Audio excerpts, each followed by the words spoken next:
नमस्कार, मी मयुरी आणि आपण पाहत आहात 7 स्टार न्यूज। मे महिन्याच्या सुट्टीनंतर शाळेचा पहिला दिवस, विद्यार्थ्याच्या मनात उत्सुकता, पालकांमध्ये आनंद आणि शिक्षकांमध्ये नव्या उमेदीचं वातावरण। मात्र यंदा पंडित विष्णू दिगंबर पलुसकर शिक्षण संस्थेच्या माध्यमिक विद्यालयात विद्यार्थ्यांसाठी काहीतरी विशेष नियोजन करण्यात आले। शाळेच्या प्रवेशद्वारापासून फुलांच्या पायघड्या अंथरून विद्यार्थ्यांचं भव्य स्वागत करण्यात आले। गुलाब पुष्प देऊन विद्यार्थ्यांना शुभेच्छा देण्यात आल्या। त्यामुळे विद्यालय परिसरात उत्साह आणि आनंदाचं वातावरण निर्माण झालं होतं।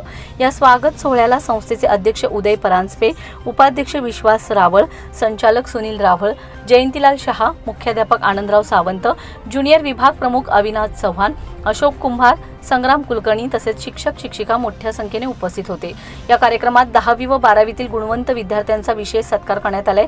तसेच नव्याने प्रवेश घेतलेल्या विद्यार्थ्यांना पाठ्यपुस्तकांचे वितरण करून त्यांच्या शैक्षणिक प्रवासाला शुभेच्छा देण्यात आल्या। यावेळी अध्यक्ष उदय परांजपे यांनी विद्यार्थ्यांना अभ्यासाबरोबरच संस्कार, शिस्त आणि सर्वांगीण विकासाचं महत्त्व पटवून दिले। जयंतीलाल शहा यांनी नियमित वाचन, सकारात्मक विचारसरणी आणि सातत्यपूर्ण अभ्यास यशाचा पाया असल्याचं सांगितलंय। या कार्यक्रमाचे प्रास्ताविक बळीराम पोद्दार यांनी केले, तर आभार प्रदर्शन मुख्याध्यापक आनंदराव सावंत यांनी मांडले। विद्यार्थ्यांच्या चेहऱ्यावरील आनंद, पालकांची उत्सुकता आणि शिक्षकांचा उत्साह यामुळे नवीन शैक्षणिक वर्षाचा पहिलाच दिवस संस्मरणीय ठरलाय। Laxman Patil, 7 star news, Ishwarpur.